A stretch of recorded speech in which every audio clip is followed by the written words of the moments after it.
Oh, really? Yeah. I don't think anybody necessarily wants it. It's not passing. It's not passing a lot of places.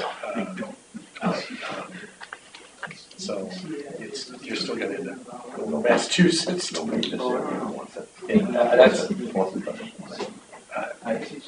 Rochester. Rochester, I went to. Dover isn't going to. I'm happy going back. That's what I thought. You still can still enjoy your game. Yeah. Well, but what the point is, towns are so. I don't know. I don't know if that's repealing gas. I have no idea.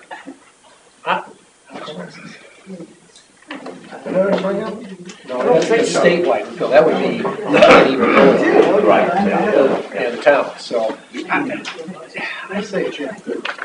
I don't know. I don't need it. Well, we'll see. Oh yeah, we know. Old graveyards, big waters. Yeah.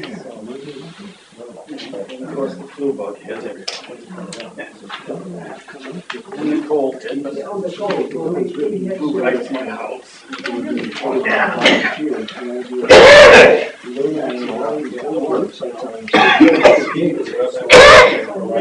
Then I came home with it. I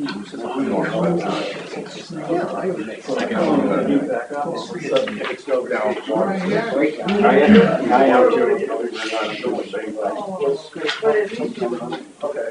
Yes, my brother-in-law living with these rates. They've been burned out.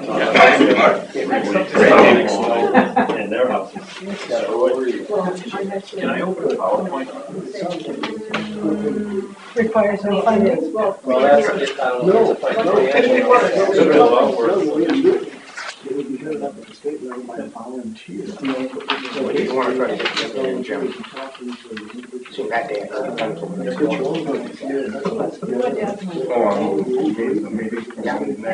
yeah, no one.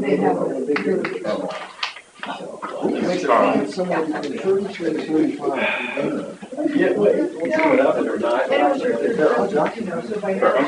Probably gets the idea. The trick is only is that for that system, we had to download this WPG software, that security, so that you can't just run off the TV. Yep. It may be. I don't know if I told you about it. I've got a coach. I think it is. I think it's good. Yeah. Okay. All my sweetness to the punch. Okay, ladies and gentlemen, it's 7 o'clock, January 8th. I'll bring the Board of Selectmen's meeting to order, starting with the roll call from my right. Paul Sanderson. Trustee Zaraki, Ron Morgan. Jim Rolls. Chip Hussey. Okay, we have a quorum and the meeting is being recorded. Okay, the first order of business is a public hearing to accept a donation from REP Enterprises of Greenland for Heroes and Helpers. Yeah, this is a $250 check that we received from REP towards the Heroes and Helpers. That's the shopping trip that the police department does with a family at Target at the holidays. So this will be for next Christmas? No, this came in after the posting of the last meeting. It came in the day of the meeting. But because it was a required public hearing, we weren't able to just add it. It had to be posted. Okay, I'll open the public hearing for any comments from the public. Anybody don't want to accept any of this money? Okay. Hearing none, I will close the public hearing and ask the board for a motion or comments. Go ahead.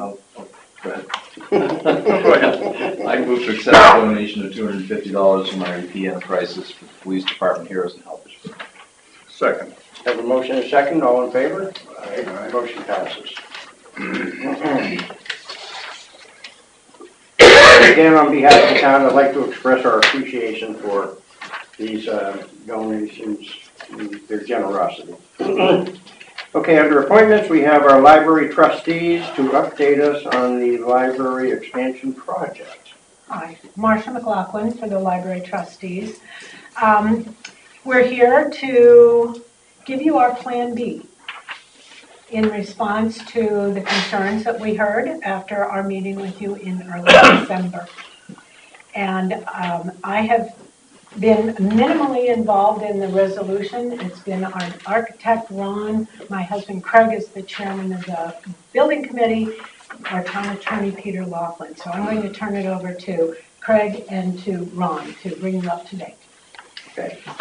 Okay, so I start out, I'm going to talk about the parking plan, and then I'm going to turn it over to Ron in regard to the ability of the lots, the library, and the parish house to handle the water issues and so on. So, as Marcia said, we have done a lot of work since December 11th. And on the first slide, I'm going to show you, there we go.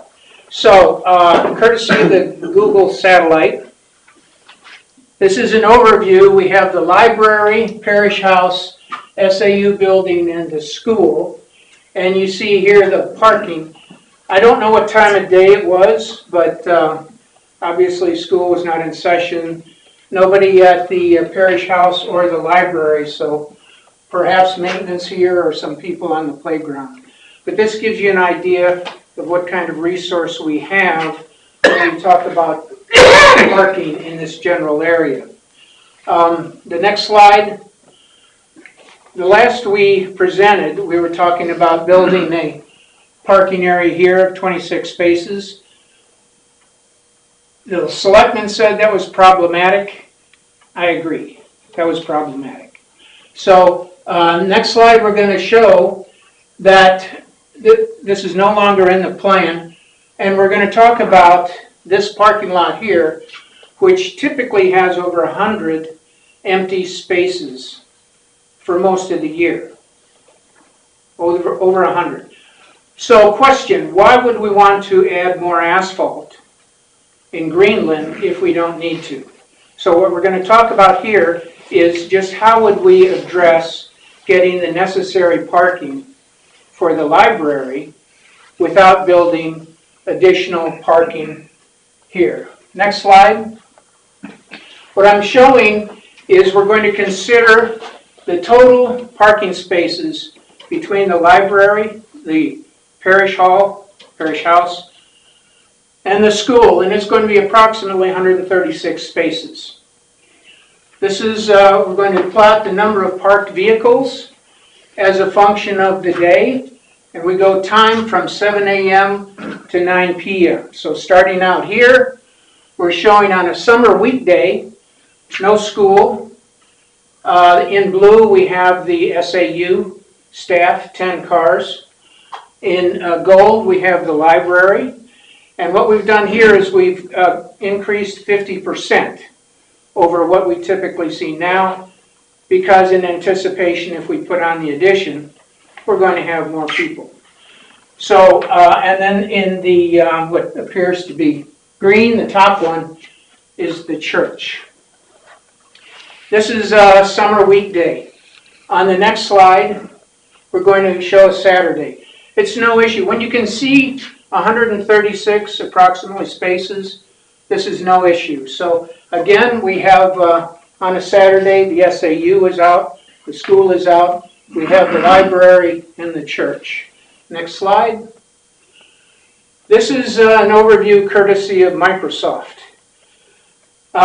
They picked a different time of day, and the resolution on their satellite images is not up to Google.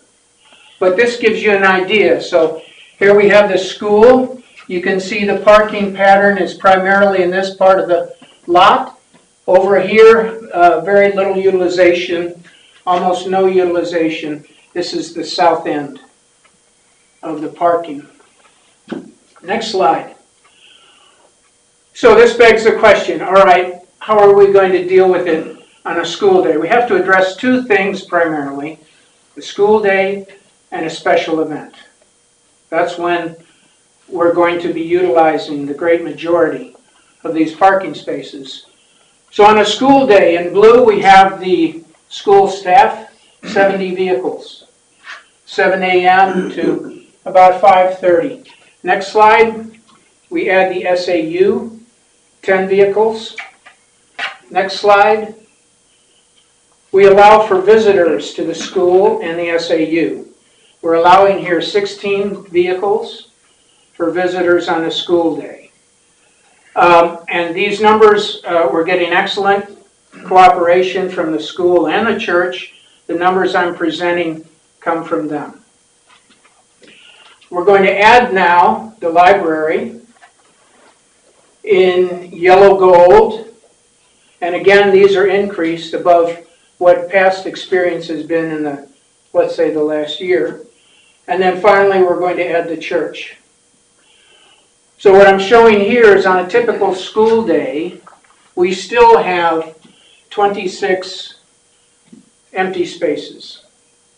So that if one organization or the other has something going on, there's room.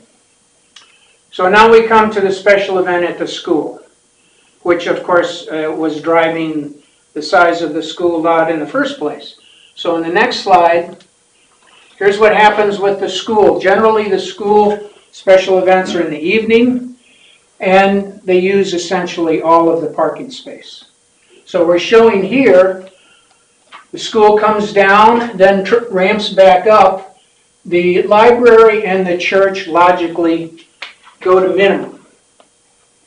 I'm not a trustee for the library, but I'm confident that they will agree that when there's a special event at the school, it doesn't make sense to have a special event at the library the same evening.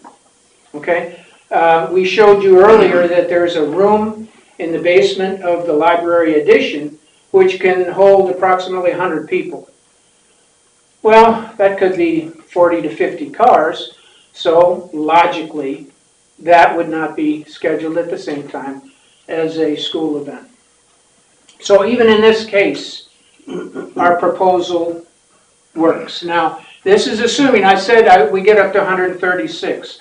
So this assumes that we have approximately 16 parking spaces between the parish house and the library. Any questions, or I'll keep going? Keep going. Keep going. Next slide. So the school and SAU have agreed in principle to making available to the library 10 spaces. We have not agreed where those spaces should be. They agree in principle that they should be minimum distance to the library, but I'd say again, this is not agreed. The location is not. The number 10 is agreed. Our proposal is going to be that we take these 10 spaces here and have them identified with signs that say library parking. We're not asking for an easement. People may choose not to follow that. They're free to do that. But we would count on goodwill for people to honor that.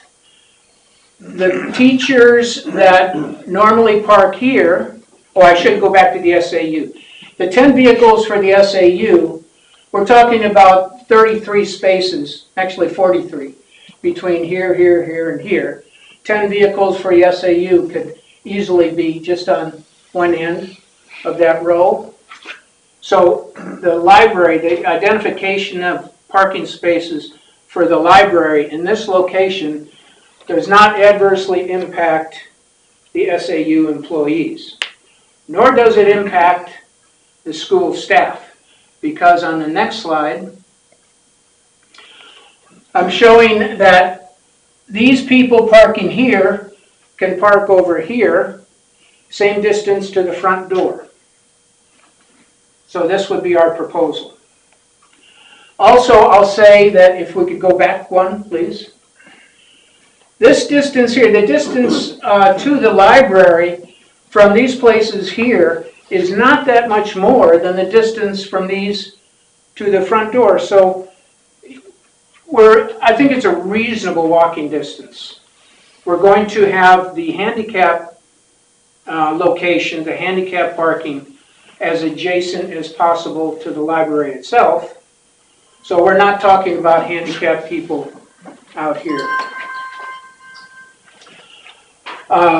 Keep going, and one more, and I'm done. All right, so any questions on parking before I turn it over to the architect, who's going to talk about the logistics of water and septic handling? So we've been talking to Ben at Underwood, and obviously all of the work that Craig's been doing with the parish house. So what you see here is a design, so that this area up here that says bed bottom to level, that's the septic system that was installed for the parish house on the library property. In talking with Ben, we've come up collectively through Craig and Ben with the idea of, we were always talking about putting the septic on the other side, adjacent to the neighbor. Ben said there is actually an opportunity to expand this one and connect the library to this septic. He's also said that this septic was designed and built in a certain way where you wouldn't park cars on it. However, there are concrete structures, leach structures, and loading that go on the distribution box and such, that you could put parking on there if you want to. So this is basically a cost-benefit analysis in terms of whether you want to park on the septic or not. It is possible. Right now, we're not planning on it. What we are planning on doing is going forth with options for the entire town. So that means that after the vote passes, we take a good look at this and we say which one has the best cost benefit to the town. Does it make sense to put the septic on the other side and leave the church alone? Does it make sense to expand the church and leave that for overflow? I understand that there was a question sort of identifying an area for sort of an after-the-fact septic in case of failure and so forth. And then we also have the school property with their drainage in the back. Since we're not building on top of that, if there's something we need to do there, we can do that, because once again, we're not disturbing that. So with that, we have all of the parking spaces that currently reside out in front of the library. Again, the question is, do we do anything with those? Do we leave them the way they are? Do we make them a little bit safer? Do we make them parallel parking? Like at one point we talked about, to just make that sort of a safer place. And then we talked about taking the gravel driveway that's shown here on this. This is actually the design documents that went through and were used for construction for the septic system. So we've got, this is like the latest and greatest survey, if you will, along with the septic. The gentleman who put this together was very helpful way back when you put it together. So the gravel driveway that's there would become paved. We then have 4 parallel parking spaces here, a 5th against the church, and then 3 up there. Now, you can see right where our entrance is right there. So we were thinking that those 3 parking spaces would be handicapped. There's a couple of different ways to do handicap parking. One is that you have a walkway against the handicap spaces. So we've allowed for that 7 feet. You really only need 5 feet, 48 inches, but we've got 7 feet there just to be sort of more convenient for folks. Another way to do it would be to get rid of that walkway and sort of angle even more parking spaces in. But then as people get out of the cars, they come across the driveway to get there. It would all be handicap compliant. And you see that a lot in Market Basket and Portsmouth. You see that in all of the Walmarts and everything else. You sort of get out of your car, there's a little space right there, and then basically you just, go in the parking lot. So that's also an option. But again, according to Ben with Underwood, the town has some options. The library and the selectmen have some options in terms of, does it make more sense to get rid of the dedicated walkway and get a few more angled spots in, or just leave the 3 with the 7-foot walkway? And then we've got the 4-foot walkway again. Don't need it, we can push it over. I've left it just to let the doors open. You always want 3 feet on a door, so we've left 4 feet. So that again, you can walk that way or you can walk across the lot. So these spaces would be in addition to the ones that already exist out front of the library, and the ones that, that Craig has done all the work with the SAU and the parish house. If we decided to go ahead and rebuild this and expand it, so you only have one septic location that's shared, and we decided to do that out of the H20 loading of the septic system, you could get another 2 handicap parking spaces in that location. So these are all just options, and I think one of the things that Craig had talked about demonstrating here tonight was that we have solutions. In fact, we have multiple solutions. And the idea now is to figure out exactly what's the best route that everybody wants to take and what's the best sort of return on investment in terms of cost and what you're going to do. I've got just one question on the parking. How many spaces will the parish house and the library have combined? I said approximately 16. 16? As we're showing 8 here, 4, 5, 6, 7, 8. That could conceivably be more, as Ron said, if you angle these in. And then there are approximately 6 on the street, again depending on whether it's parallel parking or angled in. I think that Denise told me that she's had up to 8 or 9 cars parked out front at one time or the other. I have a question on that. It's my understanding that's a state road and you're not allowed to back into a state road, is that correct? In general, that's right.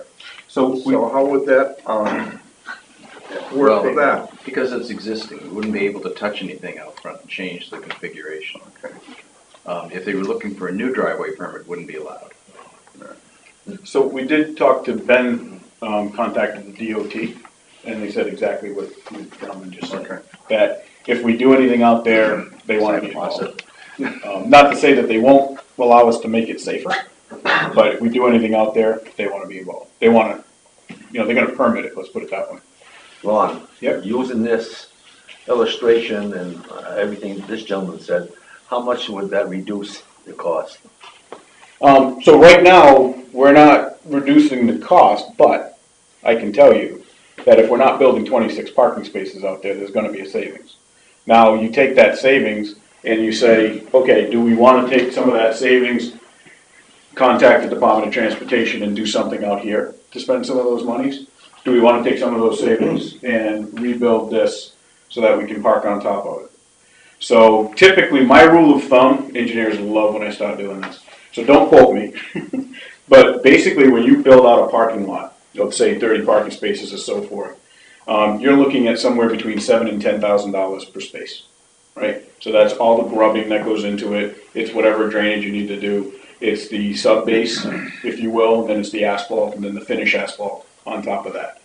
So technically speaking, you could take a look, and I can talk to the CM about what we had priced there versus what we have priced for these spaces. But they're obviously, and I've talked to Craig about this, these options don't actually add more money to what we've been talking about. It makes it less. And so whatever savings those are would be saved. And you had all been talking about possibly bonding this, taking a ban and doing the construction and then bonding this pretty much towards the end of construction. Mm-hmm. And if you, okay. I don't think so, no. So what were we talking about in terms of, The bond, right, a okay. straight bond, not doing a ban. Okay. Okay, so what we would want to do is, when, after the vote passes, we want to nail down the cost. So my point is, we don't want to bond any more than we have to. So if those numbers come down, we want to make sure that we have that before you go out for bond anticipation notes, or obviously before you go out to the bond. We want to get those bids in hand. Bob, just state your name. Just state your Bob name. Fresco. Yeah. You keep saying when it passes. You're not sure that this is gonna pass. That's true. You should change that language, okay? Thank you. Sorry. My apologies. I don't mean to be presumptuous.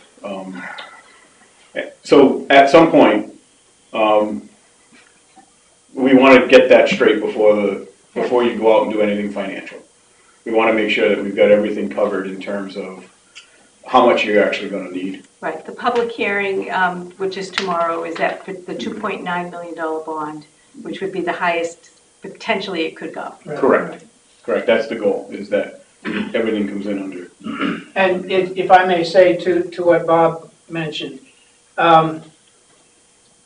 we haven't fully engineered this, obviously, and we haven't done detailed studies because frankly, it may not be prudent to spend that money and then not have this thing go forward. Right. So what we're talking about here is conceptual, but it's well thought through. We have excellent cooperation from the school, the SAU, and the church. It's just a matter of taking this step at a time. And based on what you just said also, on your outline of terms, on item 8, you have that the improvements to the church and/or the library property necessitates the movement of existing parish house septic system. Such costs shall be borne by the library. Do you have any idea what kind of a cost you're talking about? Okay, let me comment on that. Let the engineer comment on it, and I'll let the architect correct me. So my idea is that we leave the leach field alone, but the septic tank was installed for gravity flow from the parish house. And so it's gravity flow to the septic tank, then to the distribution box in the leach field. Well, if we can either reinforce the septic tank or move it, then this possibly would give us the handicap spaces that we're talking about without impacting the leach field. So that would be another savings, possibly. So we don't know that we would have to do that. Again, it's an economic study of what makes sense. Are these handicap locations close enough? If they aren't, how many can we get here? What would we have to do to the septic tank in order to reinforce it? Worst case, you move it and then you put in a pump. We're going to be pumping from the library septic in any case. So we've got one pump. We might just end up with two, one from the church, one from the library, going into the leach field. Okay, and that's a good idea. But should you have to move the septic tank? Yeah. Do you have any, is this like a few $1,000s? Is this tens of thousands of dollars? It's not tens of thousands, because what we would do, first we'd make sure that the tank has a ample space for a pump, put a pump in there. But basically, you're picking it up and moving it, so it's pipe. Okay. It's digging and it's pipe work. Okay. I will, from the architect's opinion, having seen people park, including myself, my 16-year-old son who just got his driver's license, the closer you put parking spaces to a leach field you shouldn't park on, the more risk you take in somebody parking on the leach field. So, and you know, that's just my 2 cents. And if we're gonna, to your point, like how much is that? I think that's the study that Craig's talking about. As soon as we get people on board to say, you know, let's really take a look at this, we might start saying, well, if we're gonna do this, then we might as well do that, you know, for a smaller amount, and then even get more parking in there and not run the risk of doing something. Or to that point, put in one tank instead of the two with the 2 pumps, and have this one come in at gravity, this one come in lower, you know, and then you have one pump for both systems that connect to it. So it might be, I'm just thinking out loud right now, it might be that you take out that one and put in a new one that supports both. And that's if we expand this for use of the library, because we still have the space on the other side of the property to put in the septic if we wanted to do that. May I, Marcia McLaughlin, may I speak too? I would hate to see an installation that was necessitated by the parish house's system failing, tank the library's project because we have the church's septic on our property as well. I know it is money, but it could be a trade-off with the parking lot or something like that as well. Okay. I'll also say we had a great meeting. The trustees scheduled a meeting with the neighbors. We had a very good meeting with them because we talked to them at a community meeting and they had some concerns.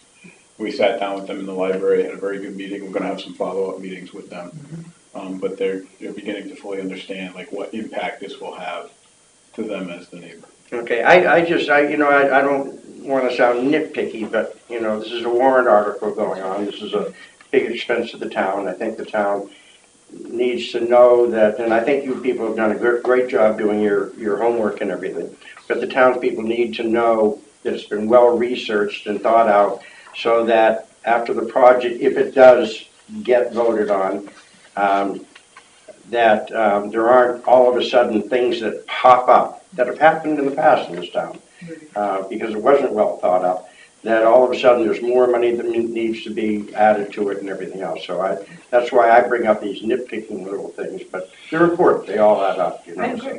So. But I do think that your research and everything's been well thought out. Anybody else have any? I got a question. I may have missed it. The stormwater, any ideas on how you're gonna handle that? Because you got a large impervious surface you're putting in. Correct. And when we pave on top of the parish house back there, we're gonna put that detention area underneath that parking lot. And that again has been reviewed by Ben from Underwood Engineers, and that's the thinking, is that we capture everything and bring it up there. The neighbors were also questioning that. We won't have any water going across the property lines. The only problem I see with that would be going into the basement of the parish house. Right, right, so we gotta make sure we do it right. Anybody else have any questions? I assume your parking spaces are planned in at 9x18s? I actually drew them at 9x20, but yeah, we would. That's better. Yeah, we know we always kind of do it conservatively. Okay. Again. And has anyone put a turning radius on this? Well, so for a turning radius, you're talking about the CAD turning radius. Right, a turning template to be able to see what would be able to get around the building if in fact everyone were parked there.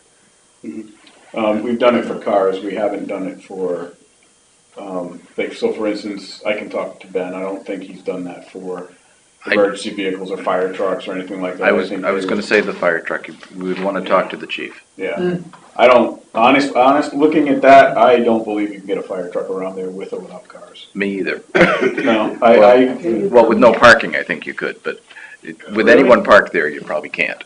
Yeah, depending on the size of the truck. I think we should definitely talk to the fire chief and the fact that they're probably going to be parking out on Main Street, not driving around the building. Yeah. Yeah, we figured. It's just cars. Yep. Dennis Malloy. More to your point on when you draw up a bond like this, is it? And you say it's 2.9. Is that? Do you put on there a not to exceed kind of thing? 2 point. So you don't. So if anything happens, it's more than it goes over. You don't have the money for it. Correct. Well, the bonding amount is 2.9 as proposed, and through the public hearing, we can't increase it after that amount. The warrant article itself, I believe, is like 3.5, but the difference is coming from their capital reserve fund. Okay. And Marcia, Dennis, the monies, the 2.9, actually 3.5 plus million, is not to exceed a cost estimate that we've already been given. High numbers, conservative. So that would need to be very clear that in that warrant article that says 2.9 is not the full extent. Yeah, and it does that. Okay. And it says how it's covered.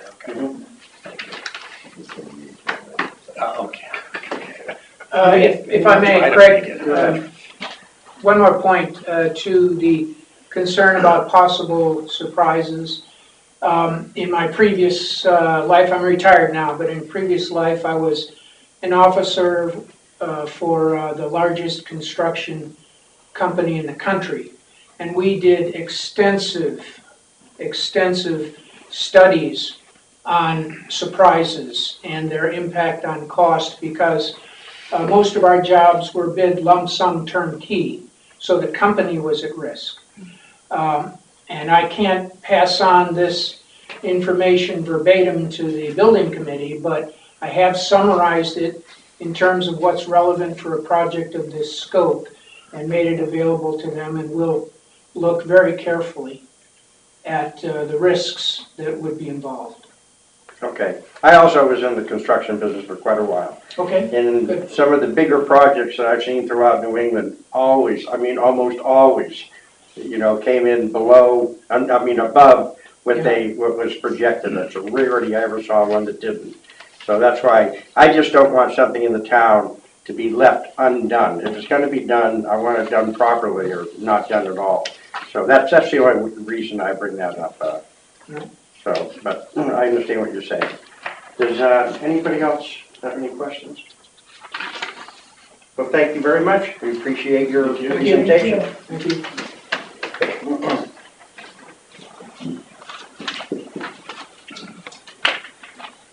All right. Move on to the approval of minutes from December 26th meeting.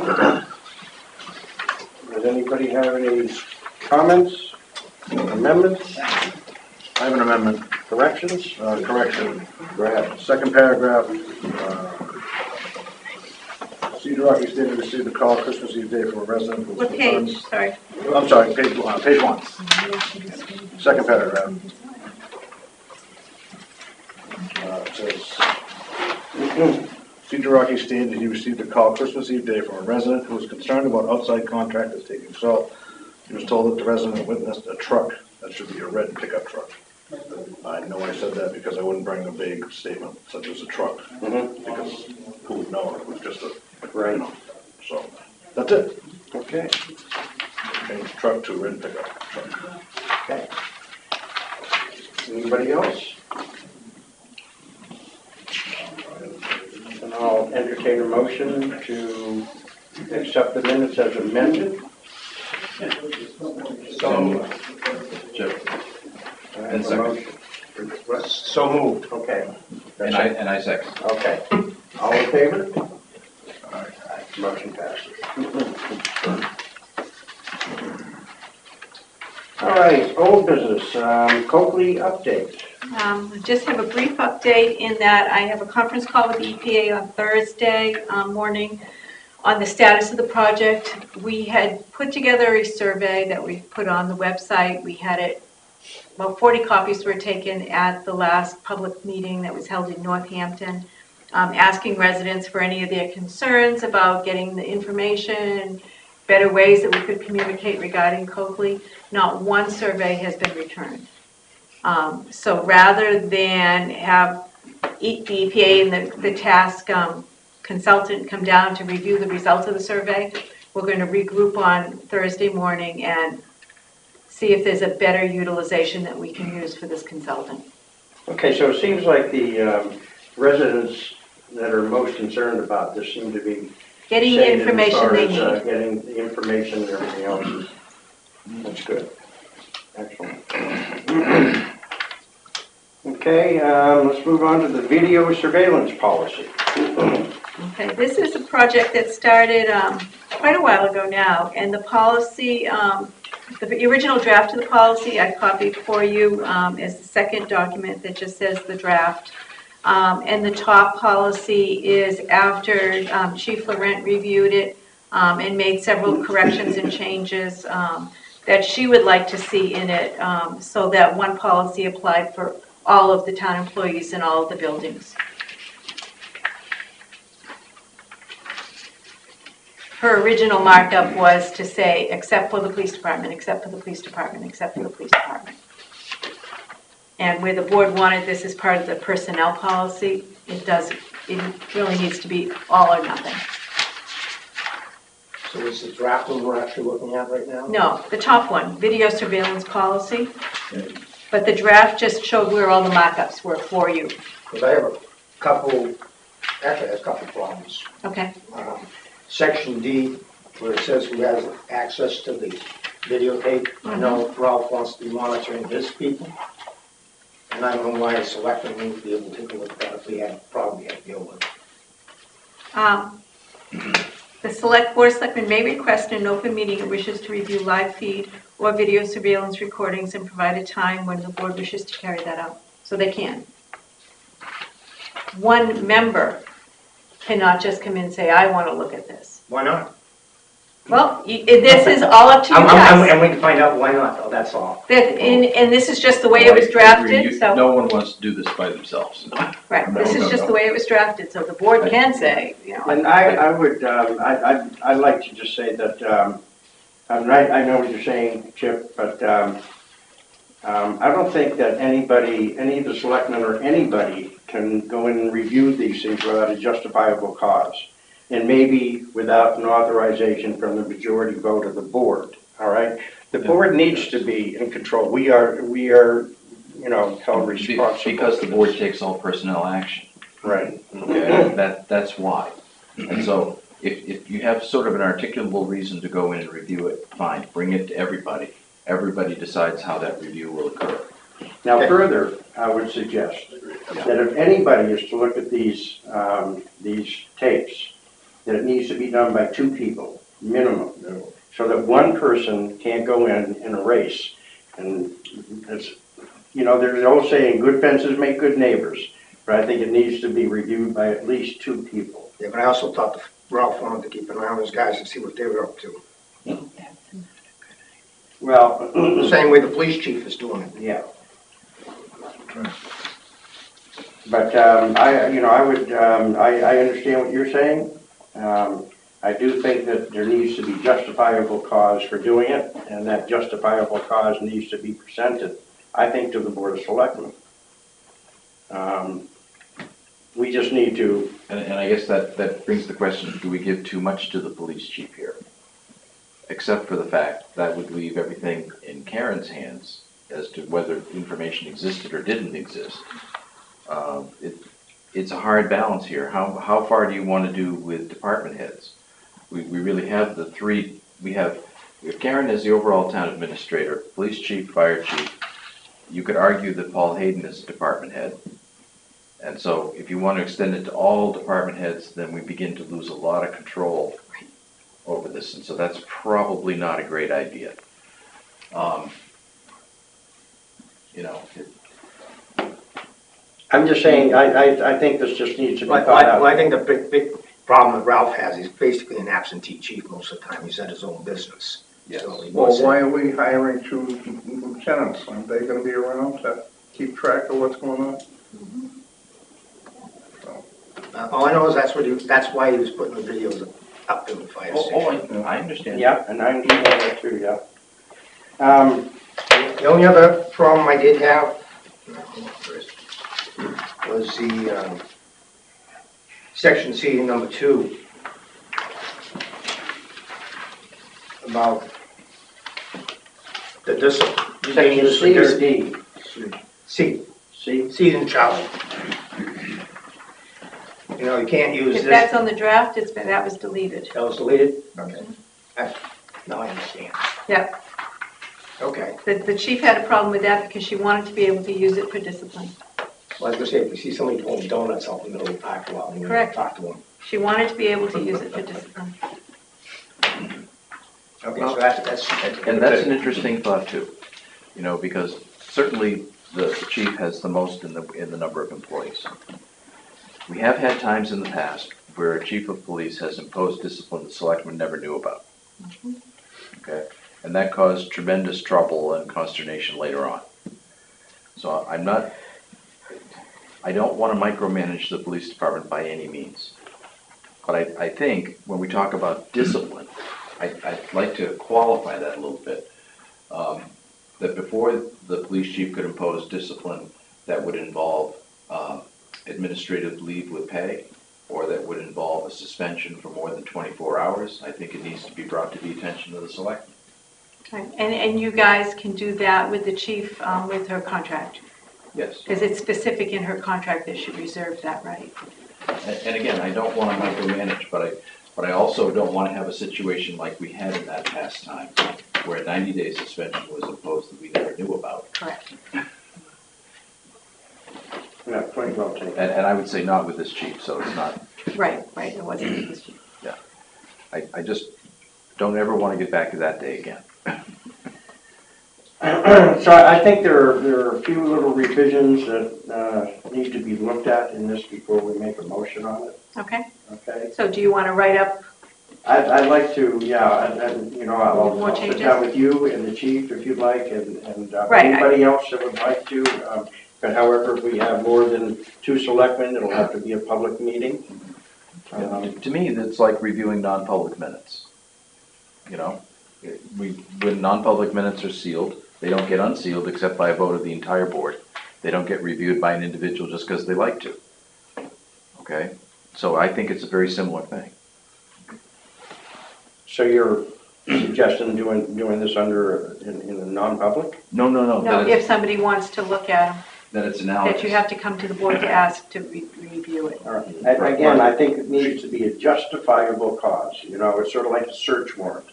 You don't go into somebody's private doings without a justifiable cause to do it. I think that's extremely important. For me, I was trying to make an analogy. That we have other private things like non-public minutes. Mhm. No individual selectman can go in and unseal non-public minutes. It takes a vote of the board. And that is the check and balance. And they're locked up in my office, so. Question. Yes. Question on that. For my information, you say no selectman can go in and unseal. Does that mean no selectman can go in and look at non-public? Not without a vote of the entire board to say they can. All right. better I wasn't remember- aware of Yeah, that. So. you have to remember what it was that happened. Now, again, if you had a particular thing you wanted to look at, you come back to us as an entire board, we agree, fine. That's all. So if the chief of police wanted to use it as in the draft, she could come to us for disciplinary action? Could she still come to us and say, this is what I think, I want to see the tape?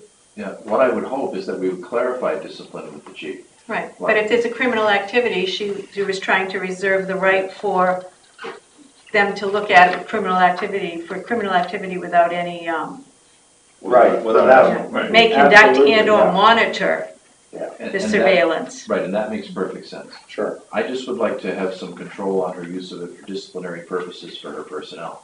Now, if someone is 15 minutes late and she does something minor and corrects the 15-minute late, I don't want to Right. get I don't want to involved. hear about it. Right. Right. But on the other hand, if she's looking at suspending somebody, or she's looking to take other more serious action, you know, that will impact a person's career, then I think that's something we need to be involved in. So we'll work on this. And hopefully we can work that out. I'm sure we can work that out with the chief, that she would understand. And once they're installed, we can just hold off turning them on until you guys, Now, another thing was brought up to me is, should this, after we put this together, be looked at by the town attorney, just to make sure we're crossing our Ts and dotting our Is? Is it something that he should look at? he can, Um, absolutely. You know, or, you know, what are your thoughts on that, or is it, just to make sure we're. Ain't gonna hurt. Right, Right. okay. But I'll wait until you and Tara Wait till we- come up to right. something different. Yeah. All right. Okay.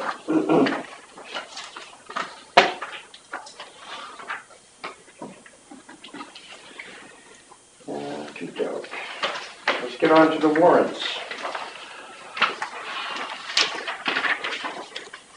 Okay. The fun part of the meeting, right, Bob? The board has the right to change the order of warrant articles after we get beyond the budget. What I've done at this point is try to follow the lead that the direction that the board gave me last week is to do the fire engineering and then all the road things closer to the top of the warrant, and then the smaller things down below. So this is how it is right now, and what you received in your packet went up through number 22. I handed out today the 2 petition warrant articles that came in today, so at this point we're at 24 articles. Tomorrow, 5 p.m. is the deadline. And one of the articles today that was received is a defective article. It needs to go on the warrant, but it will be explained at deliberative session, and the moderator likely will rule that it's zoning related and not purview of deliberative session. Okay, so that's Stearns Way. No, that's not Stearns Way. Stearns Way is a legitimate article. It's not defective. It's the next one that only has like 12 words and not full sentence, doesn't ask a question. Just a little vague. And when we get to that, Karen and I can explain. Right, exactly, yeah. All right, so let's go through these, starting with Article 6, library bond / interest. Yep, so this shows that the total amount being requested, the gross budget is $3,579,125. The bond, $2.9 million, with the difference being offset with a withdrawal of $650,000 from the library future growth capital reserve fund. And in addition, $55,000 for the first year's interest payment on the bond. That's all that would be due in the first year, and you have to appropriate just that interest amount. Mm-hmm. And that's if it passed and we were able to bond prior to year end with a December 31st interest payment. But you need to be prepared just in case. Okay. Does any of the board have any comments on this article? You do have to vote tonight's meeting to recommend or not recommend all the money articles. Mm-hmm.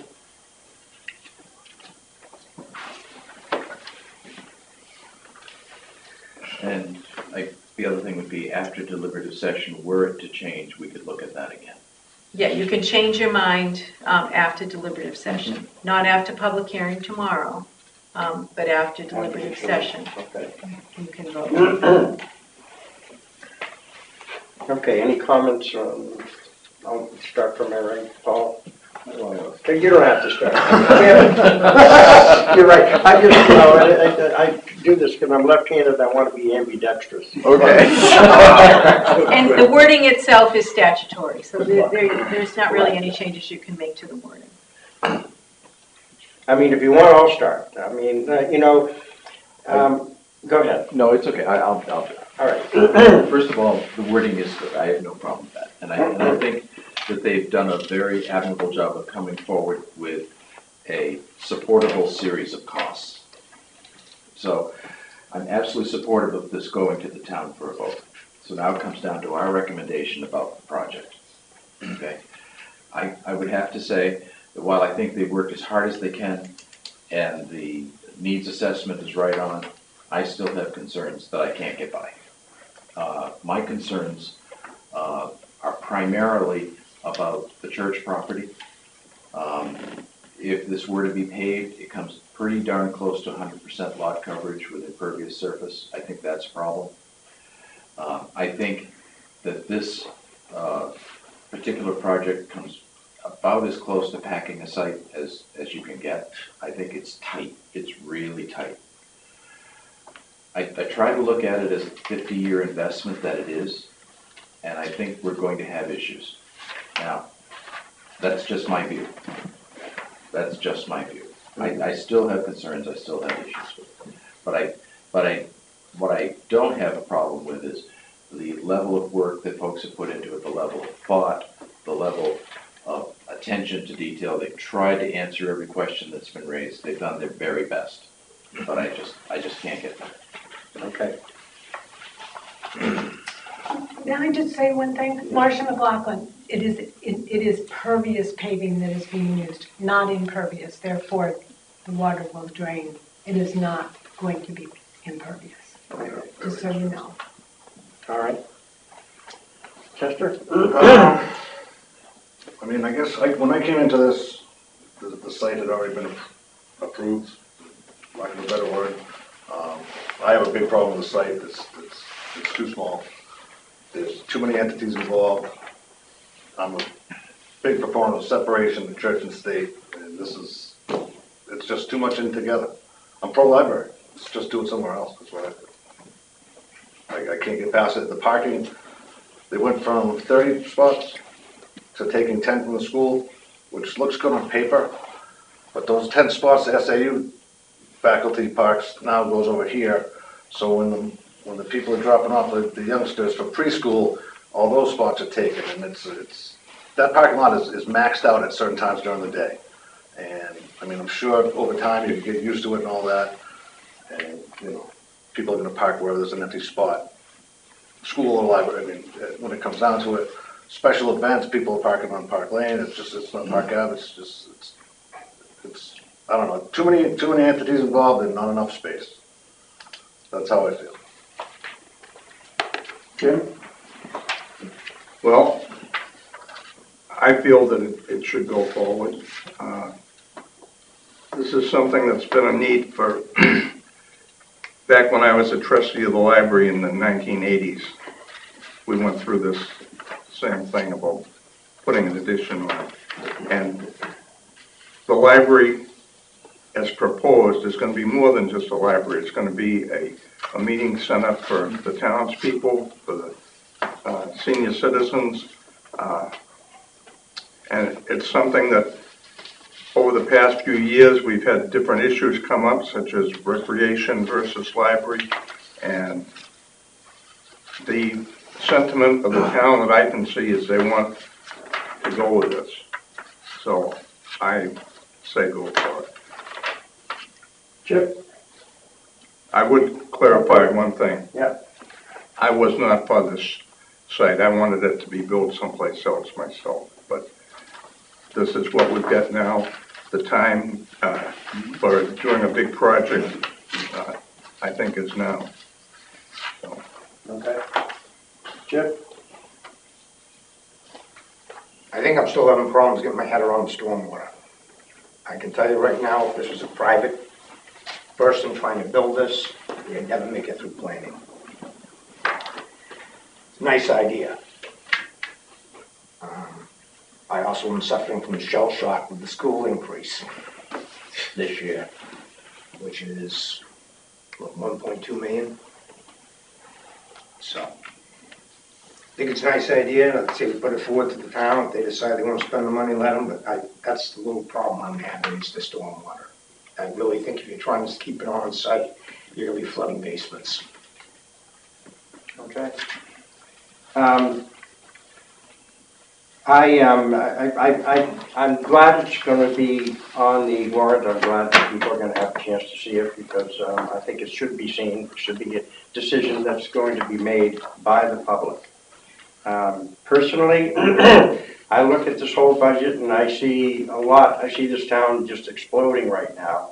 And I think it needs to be kind of reined in. We have a fire department. I look at safety issues first, all right? We have a fire department that needs to be built. I mean, if anybody ever went out and saw the fire department garage, they would say, we definitely need a fire department. And so my priorities would be the fire department first, number one. I've got to take that as the number one issue. And looking at the other issues that face the town, like road improvements and things like that, or infrastructure, that is a priority also. And that's very expensive. And that has to be dealt with on a yearly basis, ongoing basis, and that's just not tens of thousands of dollars, it's hundreds of thousands of dollars. So I just have to take my priorities and put them in place. I like the idea of the library. It's just as I don't think this is the time to do it. I know a few years ago we had drawn up plans for a complex right in this area to probably include a library too, but that was kicked out by the trustees at that time. I think it's too much for the public to handle at this time. So I would have to vote at this particular time against recommending this warrant article. So You need a motion. Yep, so I'm going to ask for a motion. All in favor of recommending this warrant article? Say aye. Aye. That's not, we don't have a motion yet. Well, Who okay. made a motion? Make a Yeah, motion. you can make a motion to recommend, or someone can make a motion not to recommend. All right. I'll entertain a motion to. I'll make a motion. The ayes. Because who said it? Who motioned? Who seconded it? Motions need those two things first. All right. I'll make a motion not to recommend it by the Board of Selectmen. I have a motion. Do I have a second? I'll second. All in favor? Against? Do you want that noted? Sure. All right. It's noted in the minutes. The board has never voted to have it noted on, you have to have a No, warrant I article understand. to Just note show it on the in minutes, ballot. note that who did what, that's all. So, When I say that, I would just like to add that I take that not in any way questioning the good faith and hard work of the people who have made this presentation to us. They have done everything we have asked them to do. They have come with the utmost in good faith, worked to solve problems. I think the problems are just somewhat insurmountable. and I agree with that. I think you've done a wonderful job, terrific job. Honestly, if I didn't have the fire department and a budget facing me right now, I'd say that would be a great thing to have. I really would. But you guys have done a great job. You really have. I'd like to say one last thing, and that is I appreciate the fact that you all are allowing it to be put on the ballot and letting the citizens of the town decide what their priority is. I recognize all of the strings and calls that there are on the money. And, you know, our school budget is never going to go down. It's going to continue to decrease. We're never going to not have road work. We're never not going to have additional expenses. And letting the citizens decide is the best we can ask for. I agree with you. Well, thank you for all the work you've done. Really appreciate it. 33 months worth of work to I get know. to this point. So Believe me, we know. we'll wait till March to see. Yeah. That's right. Thank you. And the budget committee will be voting tomorrow night after the public hearing. We'll vote after. Yeah. Well, thank you. Thank you. All right, the second is the budget. I have it written there, but the selectmen don't generally recommend or not recommend the budget because it's currently the budget I thought committee's that's what I budget. thought, yeah. Moving on to the new fire station engineering design. Right. Only question I have about wording there is I don't think we've given them enough notice as to where we're looking at designing the new structure. I think we should clarify that it's on the site of the existing public works garage. Okay, well, 'cause I hadn't been told that as a definitive. Oh, I yet, understand. you know. I just think if I'm reading this and I don't know everything that we know, I have no idea where they're looking. Yeah. So you want to add to see if the, to be located, At the site of the existing public works building. Yeah, I agree. Just to clarify that to people so they know what we're thinking. Yeah, yeah.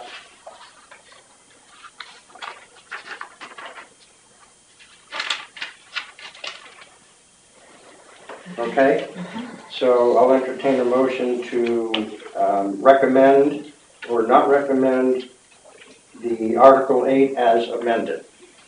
So moved. I will move that we recommend Article 8 as proposed to be amended. Any discussion? Do I have a second? Yeah, I just seconded it. Oh, okay. All in favor? Aye. Motion passes. Hey. Oh, Nay. okay. For the record. Did you want to make any comments on that? Nope. No? Okay.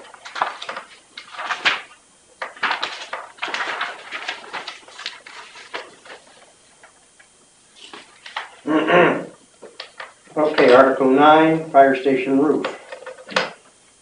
That, we need to add the structural repairs on that too, we put the extra money in. Excuse me? The structural repairs, Yeah. we to just gotta add that replace to the it. roof Okay. and make structural repairs to the fire station building. Okay. Now, the last sentence. If you're a voter looking at that, what are you thinking? What's the other municipal purpose going to be? Right? Yes, but upon completion, I mean, that's Yeah, and it's almost looking as though we're saying, a gee, done deal. well, either that or that we're not gonna fix the roof until we have a new fire station. I just think that last sentence confuses the matter. Okay. Okay. To me, the first sentence is what we're looking and proposing to do. $90,000 to replace the roof and make needed structural repairs on the existing fire station building, period. Right. That's what we propose. Okay, but does that, in my opinion, does that, or just throwing it out to the board, does that confuse voters? Okay, you want engineering for a new fire station, why are we gonna put 90,000 into a roof for the existing fire station? Yeah, but it seems to me it's implying that we're building a new fire station, which is not the case Okay. until we know that. Or do we want to put something in there, which is our real intent, which is to preserve the integrity of the building so choices can be made in the future? If we don't do something, we're going to have a building that doesn't have integrity. Yeah. So we, Okay. and that's everything that's been advocated, I know, to the budget committee and also Yeah. here. Right, to maintain the integrity of the Right. building. Yeah.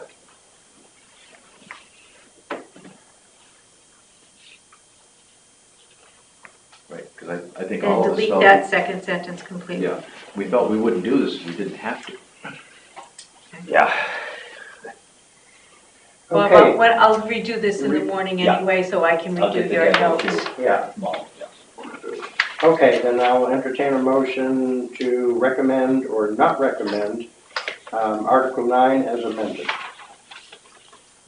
I will move that we recommend Article 9 as proposed to be amended.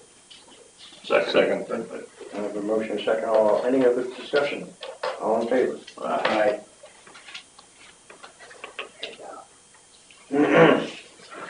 Article 10, Fire Department air packs. Any comments, any discussion on that?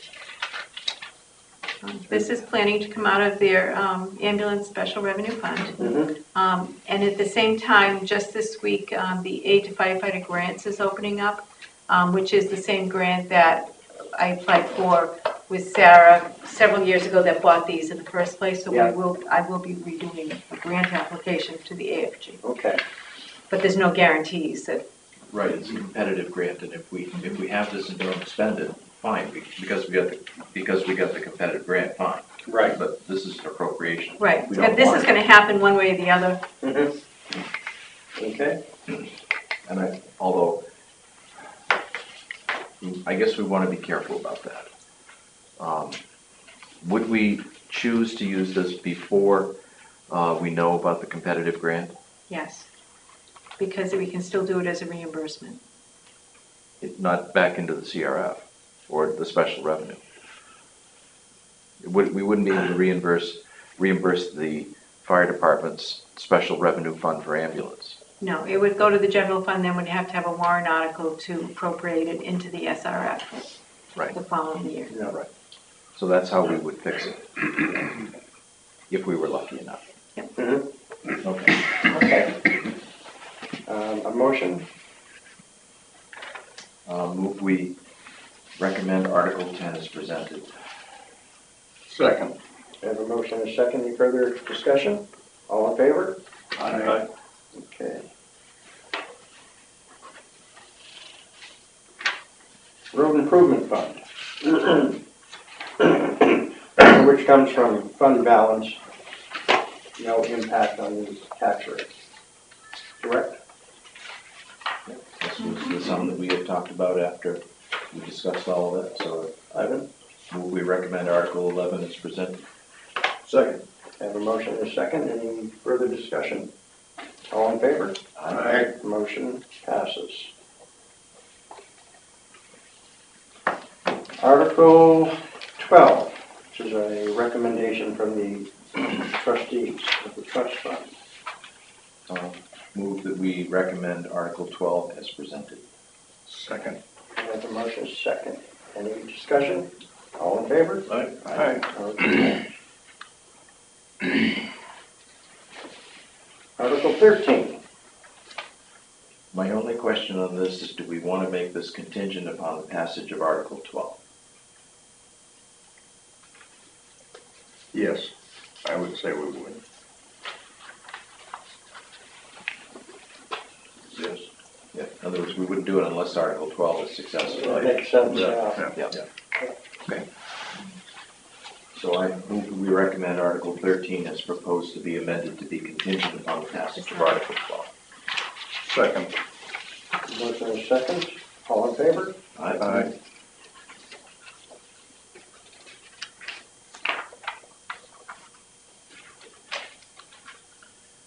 I think Article 14 was recommended by the auditors. Article 14. Dearborn Road. Yes. Yeah. Okay. Then I move we recommend Article 14 as presented.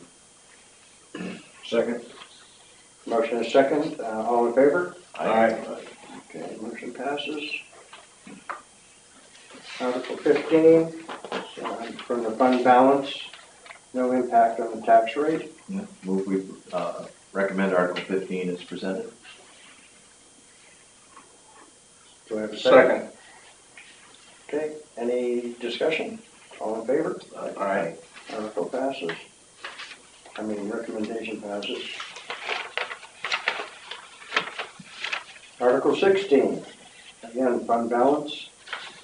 Move that we recommend Article 16 as presented. Second. I have a motion and a second. Any discussion? All in favor? Aye. Article 16. Article 17. This one we had talked about as being a transfer out of the revolving fund. Right. Now, I'm not sure that the town can appropriate from a revolving fund. You can't. I didn't think so. So, the town can't require it to be taken from the revolving fund. The selectmen can't require it to be taken from the revolving fund. This would come from taxation. Mhm. And originally, it was $60,000, and the board cut it down to 35. There's only 61,000 in the recreation revolving fund. Yes. But we can't force any of that to be used. So this, in fact, would be coming from taxation. Correct. Yes, Bob? Can this come up at the meeting, and the public vote on this to, if someone in the public says, why doesn't this come out of the revolving fund instead of a warrant article? Somebody in the public can definitely say that, yeah. They can't. But they can't change it so that it does come out. Yes, Can't change it. No, they cannot. it's a decision of the Recreation Committee. Did the Recreation Committee discuss this at all? No, they have not. I made the recommendation at the last budget meeting to do that, and I was told that I couldn't do that.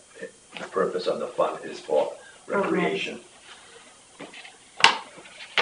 So money from that fund cannot be taken out to To build a building. build a brick building. Right. Okay. All right. All right, well, the warrant article has to stay. It's a matter of taxation. No, the warrant article does not have to stay. It's not a petition. This is totally up to the Board of Selectmen to insert it or not insert it, change the numbers, not put it forward. It's totally up to the Board of Selectmen at this point. It's up to us, and it's also up to deliberative session, Okay. in that they can change the amount. They can't really change the purpose. Correct. If we vote not to even put it on though, You can do that. We can do that. I'd recommend we don't put it on. Is that a motion? That's a motion. I have a motion, do I have a second? Anybody like to second that? I'll second it for discussion and start the discussion. Okay. I certainly understand why that's being said, but I also know that the building is kind of off its foundation, pretty decrepit. Doesn't change the fact that the building's falling down. Yes. It needs to be replaced. It's fallen down if you were that old too. Well, I don't know, I go there. And with proper maintenance, maybe this stuff will last a little bit longer. I agree with Jim, I don't want to spend it. I also don't want anyone to get hurt because it's unsafe. It's unsafe. Yes, Bob? Just to add to that, I'm gonna do this at the meeting also. That building was built 25 years ago, maybe 30 years ago. The problem why it decayed so is because the water coming down from the hill got into the foundation and it just shifted the whole thing.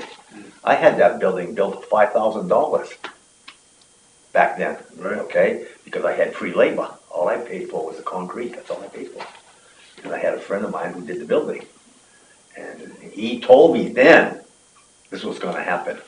He says, 20 years down the road, Bob, I might not be here. Who cares? You're still here. I'm still here. But that's the problem, okay? It's the water that's causing that building to come apart. So if you build another building, I know this is getting a little bit away. If you build another building, same thing gonna happen? Right, you might need to relocate it a little bit. Either that or build it out of wood. Well- Instead of concrete. Either Blocks. that or find a way to control the water. All control the water. You know as well as I do, water's unforgiving. Absolutely, yeah. And also that area, you know, with It's given the, extremely wet, and there's It a is. spring that runs through there. yeah, we're not gonna infiltrate there. Yeah, right around the backstop, there's a spring all the way around. Well, I piped it years ago out into the swale, but still, it's there. Well, I think it can be figured out. I'm sure something can be I done. know all the electricity for all the lighting goes into that building, right? Yes, it does. Correct, yeah.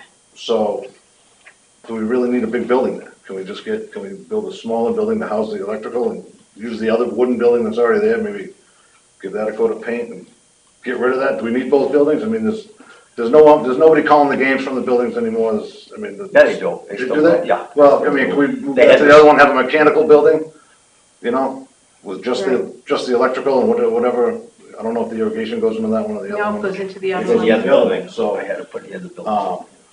Rather than moving all that, the infrastructure of all that underground wiring and stuff, I mean, maybe you could get away with a $5,000 building. Something like the phone company has all over the place. Chet, Something like, it's I mean, worth the effort to check into it. right? I would definitely And check then- into that. I mean, I know the other building's mostly storage. Yes, Do we really need two buildings out there? Maybe we can get rid, you know? that's why I got the other one for storage, because Right. there was so much equipment going on at the time. And they did, at first, when I first had it built, I was using it as a concession stand for years. Right. Okay? Well, that's what I meant. I mean, And there's no more. now there's no more concession. They use it for the school board and just to house their bases and stuff like that. Yeah, you could build another one or use the existing one, that's the wooden one down here, but you'd have to do some research. All right, so Something to think I understand what you're saying, Jim, but I also understand it needs to be brought to the forefront because we need to do something about it. So it needs to be left on there in some form or another. Yes. The problem, Vaughn, you might have is rerouting the electricity. No, that's what I'm saying. Don't reroute it. Right, just You have. just build a have smaller power building. Tear that building down, leave that there. Like a pump Build a new building. building around it, a smaller Kind of utility, like mechanical all right, building. all right. That's it. Yeah. No school board, no anything. a telephone I closet. got that for nothing. What are you talking about? They use it. I'm sure we can get another one for nothing. I mean, there's. No, you won't. I Pepsi guarantee I'll get you one for free. Pepsi Cola's gone. Guaranteed. That's where I got it from. I got it from Pepsi. Pepsi? He's gonna get one for free? I'll He's get gonna one. get a bigger building than you got. I'm gonna if you do that, Chad, Okay, I'll make it. Got a bigger money.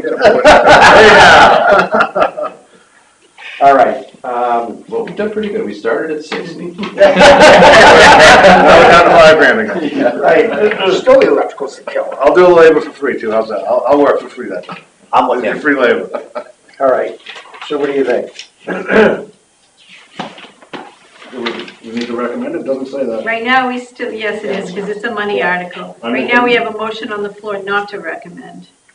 I didn't get a second. Or, Right. because it's our article, okay, if we zeroed it out, then the purpose can't be done. Correct. Okay, that's the problem. Mhm. And so I'd like to leave it in there with some money, you know, so the purpose can be accomplished, but not have any real impact on taxes. So to me, I would put in 7,500. That allows you to demolish it and potentially get your equipment built. Now, again, we have power of transfer, we have power that Bob has always exercised of getting it for nothing. I did. Wait a minute, hold it, we got somebody else here. Hold on. We have the apprentice. Okay. Well, what are your thoughts on 7,500? Do you think that's enough?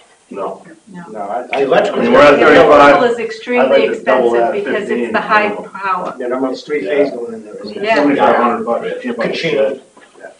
All right. And why it's don't you- three-phase Just electrical. because Okay. there's big stuff in there. Make a motion. I'll make a motion to recommend it by the board of selectmen. In what amount? And what about? 15,000. Recommend 15,000. appropriate the sum of 15,000 for replacement of scoreboard building and basketball field. All right, I have a motion. Do I have a second? I'll second. All right. Any further discussion? All in favor? Aye. Well, cheaper done. than 60. Yeah. Ambulance billing. from the ambulance fund. We do this every year, routine article, so I move that we recommend Article 18 is presented. Second. I have a motion and a second. Any further discussion? All in favor? Aye.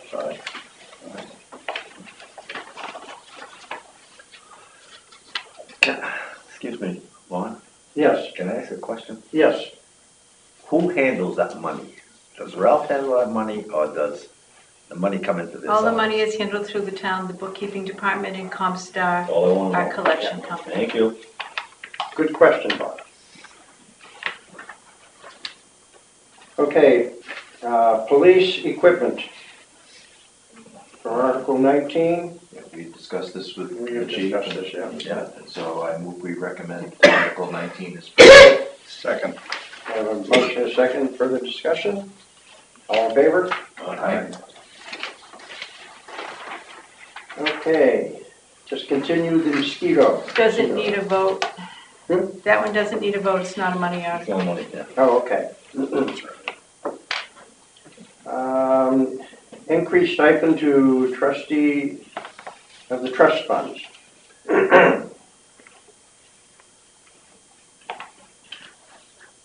This was the one for the trustees requested the $1,500 increase. The selectmen cut that down to a $500 increase. Anybody have any? Based on our discussions, move we recommend Article 21 is presented. Second. There's a motion and a second. Any further discussion? All in favor? Question? Aye. Question. Go. Who is the bookkeeper for this? Currently, it's Colleen Panacho. Oh, Colin Hansel. Okay, well, I'm just asking. I believe it's her term that's up. So they could appoint, if she doesn't run or someone else runs, someone else could be the bookkeeper. And you don't do the other articles. Okay, we don't have to worry about the chemo thing? No, only the money articles. So we have the last three. All right. So we have,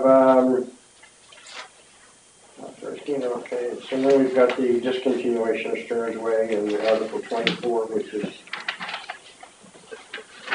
amazing. A lot of thought went into this. Which we don't have to deal with either, right? Okay. The important part of this is, as you will remember, this is not the first time this discontinuance has come before the town. No. In the meantime, the statute has been amended that requires notice to all the affected landowners. Remember the last time the notice was not given to the affected landowners? Okay, now it is the responsibility of the petitioner to provide notice to the affected landowners. Yep, and I've spoken to the petitioner, and he's going to work with the town to verify the addresses, and he will take care of the certified notices. And that has to be part of our records that notice went out. Correct. Okay. And just for the knowledge of everybody on the last one, the last Article 24, wetlands protection. No new roads built over wetlands. Waiver restricted, period. That's all it says. That's right. So it's not asking you a question yet. That's me. Need a little more than that. Yeah. Well, It's a defective article that, Now, No. sure. Going back to Article 23, is this basically a method of putting the Bob Parker thing out of the picture, or what is it? yes. It would have that impact. Yeah. It would also have an impact on the Gills. It would have an impact upon Mr. Gerardo. Would have an impact on the Gordons. So it has. They did put in addition to provide an easement to the Gills for ingress and egress. But they can't do that. And again, it's not land, because it's not land that the town owns, Right, we can't grant an easement. right. It's saying that to be granted by the Burst, Gordons, and Gerardos. Yeah. Was this presented by Mr. Gerardo? or- Yes, it was. And 33 signatures, 34 signatures on that one. 32 of them which can't be verified, but still more than enough. Right, it was 36, 2 of them couldn't be verified, so 34. Okay. Well, Yes. I'm gonna leave, but I want to thank the board for your input on the Okay. articles, and we'll try and take care of it tomorrow night. All right. I need to talk to you sometime tomorrow. I'll be here. All right. Okay, thank you. Yep. Okay, is there any other old business anybody would like We were to? just gonna say a couple of things on the last warrant article. Mhm. It has to go on the warrant, Mhm. okay? It has to go to deliberative session exactly like this. Yes. We can't change it. Well, I did correct the spelling from the original thing. Waiver was spelled wrong as Waver. And that is a Scribner's error that I can think, correct. how do you, let me ask you a question, is Waver a word? It's not. Are you sure it's not a word? No, it may be a word, but it's not the word that was intended to be. That's a clear misspelling. You may have wanted Waver in there. But the point is that they can't pull it back. Okay, they can't say, I don't want this to go to deliberative session. No. It's here. Yeah. Okay, so it goes to deliberative session like this. Yeah. Deliberative session can do something with it, although I'm not sure what. Okay. Well, the selectmen can go to Superior Court and request that it not be put on the ballot. Yeah, I would also tell you that at every planning board meeting this year, Mr. Gerardo, as an alternate member, has suggested wetland protection, no new roads built over wetland waivers, only because we finally convinced him it was a constitutional issue. Okay, so this has been, you will see it in the minutes of every planning board meeting for the last solid year. So that's the genesis of it. All right, any other old business? Okay, new business. Yes. I think I'd like to talk about our salt issue a little bit. I don't know if that's proper or not, but Sure. Absolutely. just so that everyone is aware, I also received a phone call from a resident about the same issue. And I contacted Vaughn, and Vaughn contacted the chief. So I personally feel, and I said this to Mr. Jones, that when he was sitting there, he should have put two and two together that this was his employee who did this. I just want that on the record that I feel he was a little disingenuous in his dealings with us. Okay. Are you leaving us, Chip? Yeah, I will do a job. As long as it's not a baby coming, right? No. Okay, all right. He's on baby watch now, too. Okay. All right, okay, noted. Okay, under new business, we've got the review of the town administrator's report. I think there's one correction on there, right? Correction. On the date of the final review. Oh, the public hearing is tomorrow. It says Wednesday on my report. It's Tuesday, tomorrow, for the public hearing. And then I can fill in more on the spreader accident, that we did get an update from Primex on Friday and the check today in the amount to replace the damaged spreader in the amount of $5,209. Normally, equipment like that is, when it's totaled, the insurance company takes possession of the equipment. They've told us to feel free to dispose of the damaged spreader. They were unable to find a provider who would salvage the damaged spreader for a profit. So it's Town of Greenland property at this point. Can it be used for parts and then? It can be used for parts. Has there been an explanation of exactly what happened? No. No. There's one Fell out of the corner, back of the truck. right, one corner of the spreader is definitely broken off. Right. So whether or not it and it's the corner where one of the clips would have been. I've seen it. Yeah, so if that broke off and caused it to come out, or none of the clips were broken, none of the straps were broken. But they don't know if the load may have shifted enough to break that corner. It's just, there's no way to recreate it. It happened out on Portsmouth Ave right here? Yes, Leaving- pulling out of our parking pulling out of the lot. parking lot? Yeah. I'd like to hear it from the driver. I'd like to I'd like to hear an explanation for the driver for the next meeting. Well, I've talked to him, he really doesn't know how it happened. I mean, He said he that can't just figure doesn't, it out that how doesn't it just happened. happen. That's not an accident. I mean, that doesn't just happen. Something's failed. Something wasn't installed correctly. It does not happen. I went to REP and asked if there was a problem with that sander. It's not. They don't have any other instances of it. I've been in that business a long time. I've never seen it happen. I mean, something's negligent is my concern. And, well, I have a serious problem with it. It's a scope. Well, It fell out of the truck. I mean, it's not a bale of hay. Did you go look at it? Of course I did. And so what's your opinion? What did you, can you definitively? I don't know, there's more damage on the front of it, which is kind of strange to me. If it fell out, you'd think the back would be smashed, the spinner would be dented, that all appears to be good.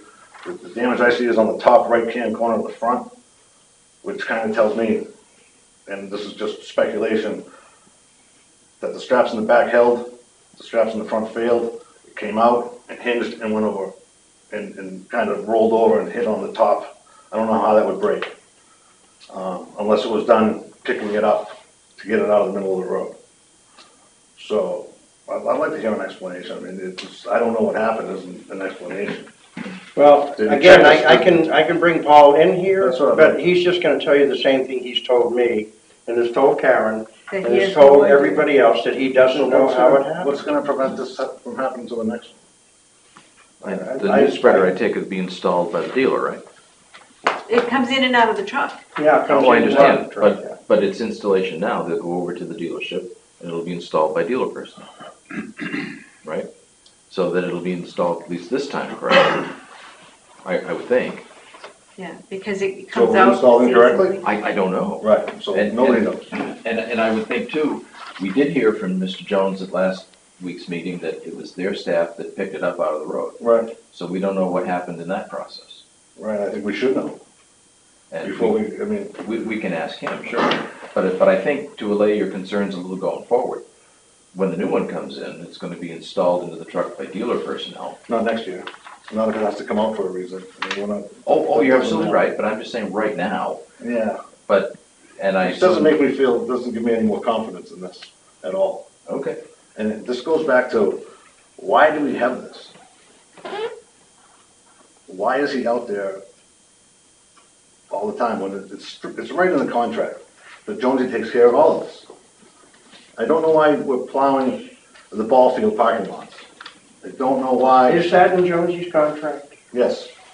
Fire hydrants are in the contract, town hall parking lot, the roads, the sidewalks, everything. So I have a problem with that position because the way I see it is nothing else is getting done in this town because he's plowing all the time. When that's somebody else's job, we have a contract. We need to honor that contract. And then maybe we can take care of all the little things that are falling apart in this town. And he can do a better job as road agent, do a better job as maintenance supervisor. To me, that's, and keep the truck, keep the plow, keep the sander. But to me, that's a 7 to 3:30 everyday job. When the snow contractors are done and gone home, if there's a problem, go plow it, go sand it, whatever. Maybe the tree on Park Avenue could have been taken care of already, because we're not snow blowing. I also have a problem with the sidewalks. I have a problem with some procedures. One's the sidewalks. We're doing the sidewalks twice. They don't need to be done before the plow trucks are done. Because you snow blow the sidewalk, you come in with a plow, and they push all the snow back up on the sidewalk. So now we have to go do it again.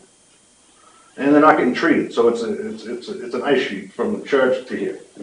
It is, it always is, every time. Another one is, and I'll end it on this one, the parking lot at Crasco Field is all plowed out. I don't know why that needs to be done in the winter. And the road from Crasco Field to the police department is being plowed with a town truck. Every 8 or 9 feet, whatever that plow is, and move over. Not only is it a waste of time, it's a waste of fuel, it's bad for the truck, it's bad for the rear end, it's bad for the transmission, it's bad for everything. To push the side of the road back, you use a wing plow. They're sitting right over there. So, to me, it's a no-brainer. The trucks, the contractor's trucks go up, they do the dump, they shut the gates, they lock the gates. You gotta get out of your truck, sorry, but that's the way it is. You come down, you push the snow with your wing, I've said this all in prior meetings. Mhm. You put it down, you come around the building, you take care of this parking lot, you park your truck and go home. Paul can come in at 7 in the morning, work till 3:30, half an hour for lunch. And that, to me, that's a DPW. Mhm. That's, Okay. I mean, All right, I'd just like that to be on the record, again. all right, I want to, I'm gonna get together with you, I want to review that snowplow policy, I want to get together with Chip. Let's see if we can figure this thing out, all right? If, I think there's a solution. yeah, if this is something that Jonesy should be doing, I honestly, be honest with you, I don't know. I just kind of, assume that everybody's doing what they should be doing. Well- Because they were doing that before I even came in here, so they've been doing it for years, but, Paul, yeah, I have a question. Why would Jones, if he's got it in his contract and he's gonna be paid for it, why would he allow Paul to do it? well, there's a gray area here, and it's unknown. And also, something else has happened with the tree up on Park Ave. I believe the Rockingham Dispatch called Jones first, in error, and told him, there's a tree on Park Avenue, can you take it? Oh, sorry, we were supposed to call Paul.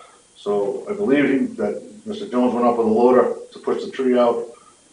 Paul got a call, it was also up there, this is around midnight, I don't know what day it was, with a chainsaw to take care of it. So everything is overlapping. So who is supposed to get the phone call from Rockingham Dispatch in the winter? The police. For a road emergency?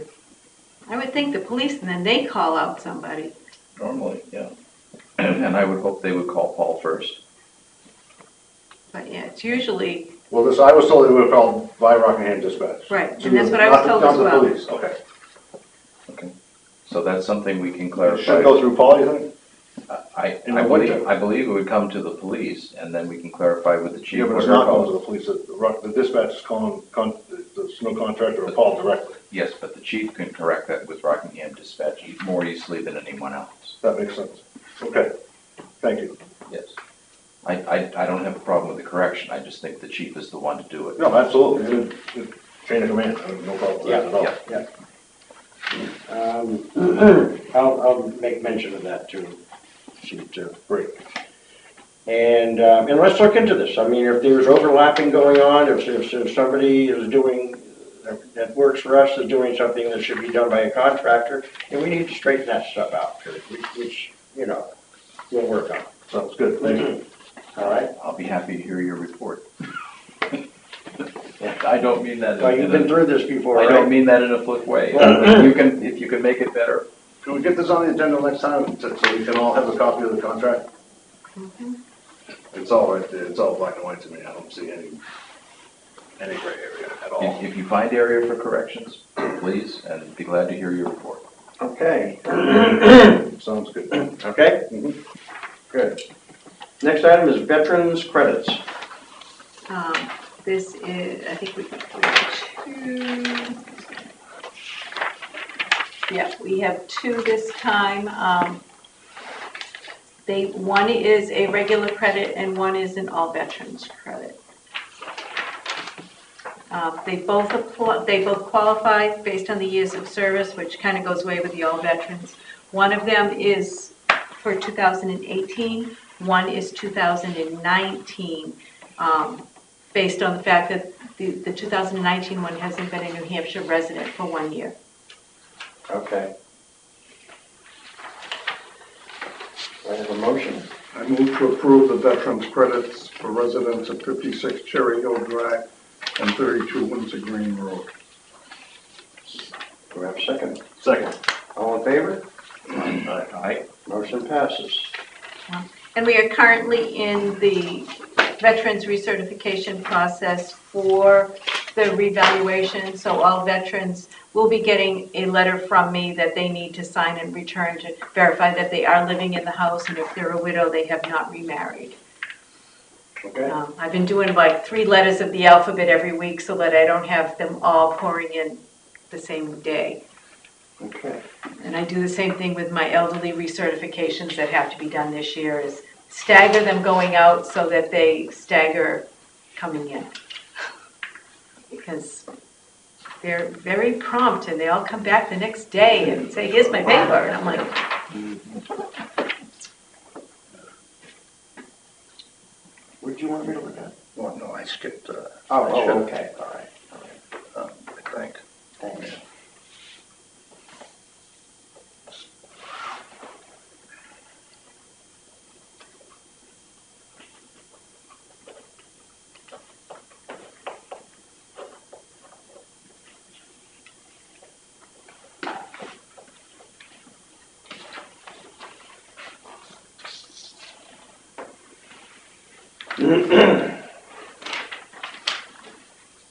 Oh, you went on top of this one, huh? Yeah. Nice going, huh? You're trying to fool me, aren't you? chairman, vice chairman,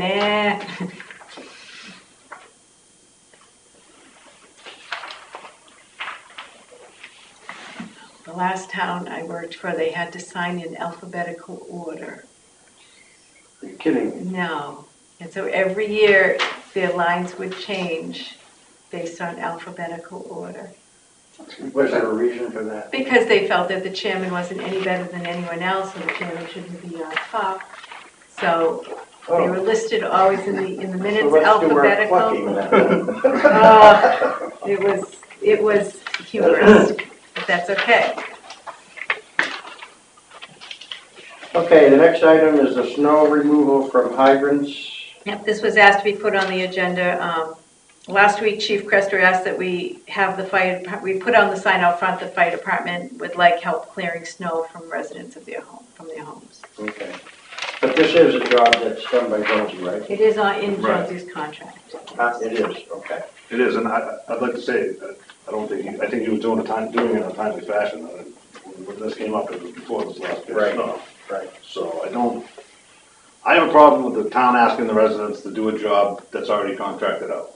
And a roadside job that, I just think it's, to be honest with you, I think it's rude to ask for this and then ask for a new fire station, a new fire truck, and 2 lieutenants, and $15,000 raise. When I saw that, I said, fire, fire, fire, it's just costing me so much money.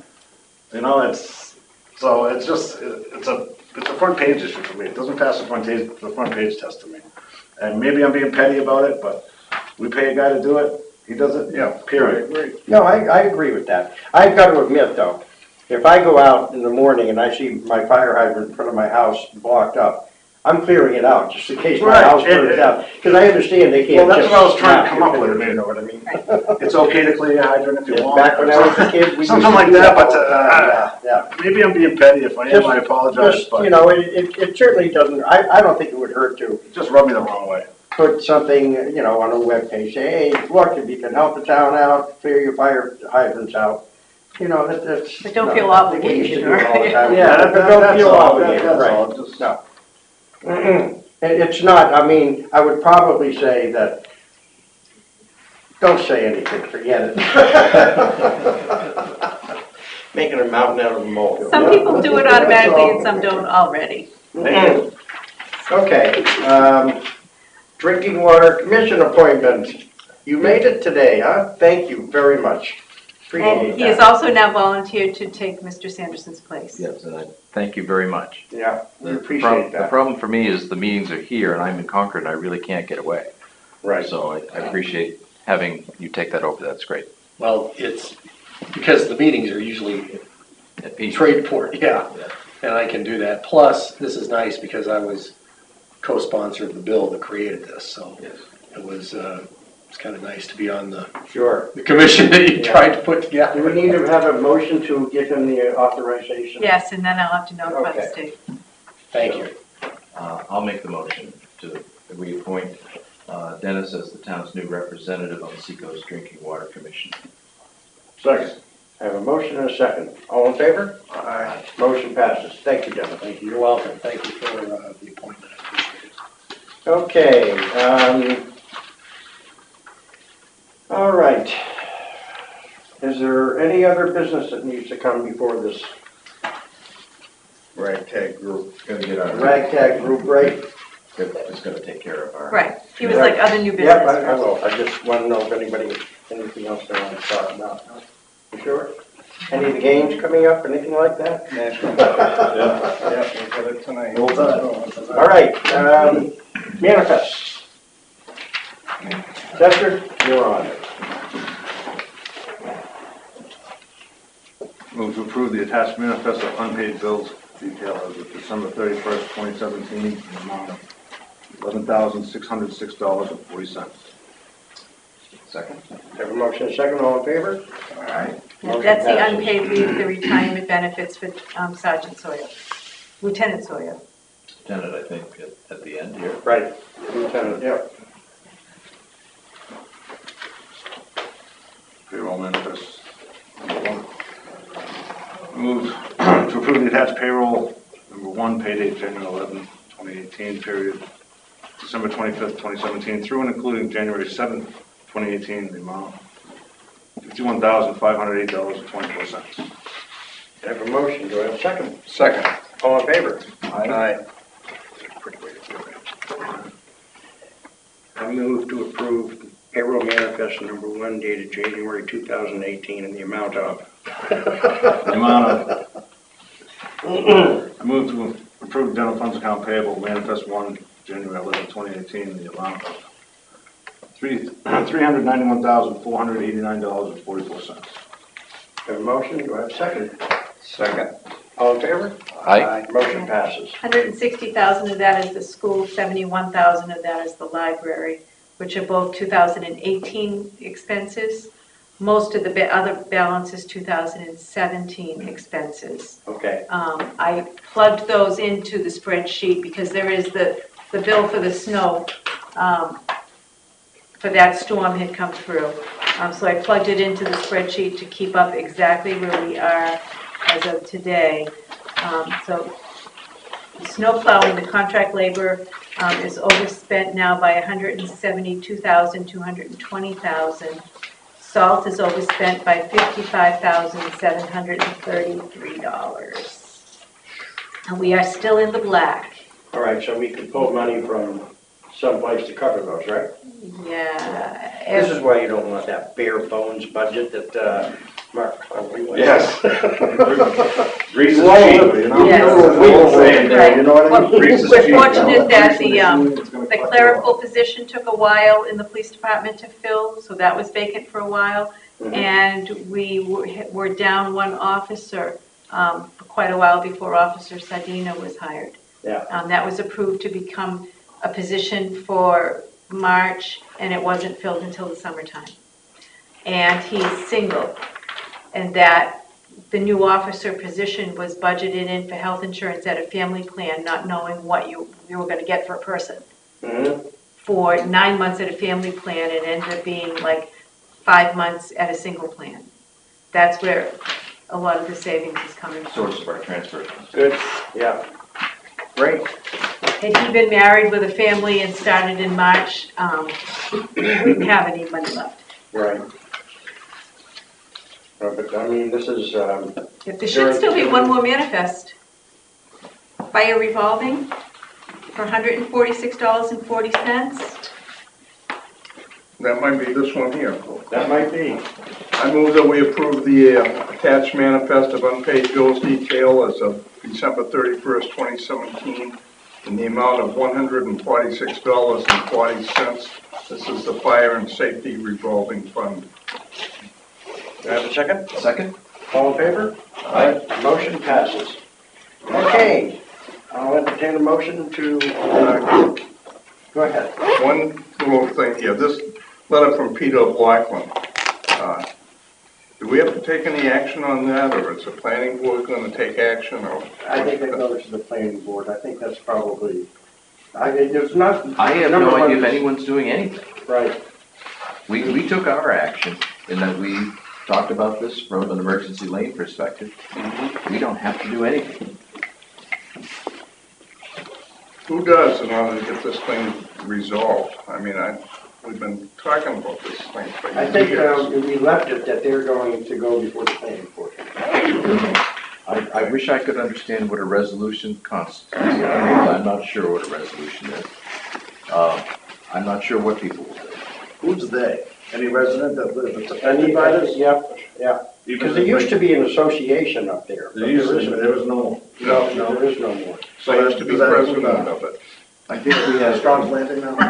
Like, do they have a say? It does affect Yeah, Strong's It does Landing. affect them, so they all have a say in Because it. they come off of it. So they'd all have to get six together affected as landowners. groups and come and go in front of the planning And that's board? what I recommend That's what I that, understand. or else have somebody Seven. that Or represents them representative. to go up before the planning board. To me, that is Wow. the next course of events. I Right. mean, that's what the town meeting said. All contingent upon approval from the planning board. Right, right, no, I understand that. I'm trying to understand the whole thing. I'm probably not the only one. Yeah, right. So, I don't want to see this thing dragged on, No. this is becoming a Stearns Way. This has probably started before Stearns Way, though, didn't it? it did. Yeah, I called him Mrs. Brackett. so, Mrs. Brackett, yeah, 1800 they gave him. yeah. So that's where I stand, that is, I think the next move, when that gentleman was up here, Mr. was to, Dave right, Wagner. was to go before the planning board. And, but I do think the letter should go before the planning board, though. Yeah, I mean, that's what it says. Okay, Jim? Okay, Okay. Do you want to continue, or do you want to close this thing down? why don't we close it down? All right, sounds like a plan to me. Simon says. Second? Second. All in favor? All right. All right. Thank you, gentlemen. Good job.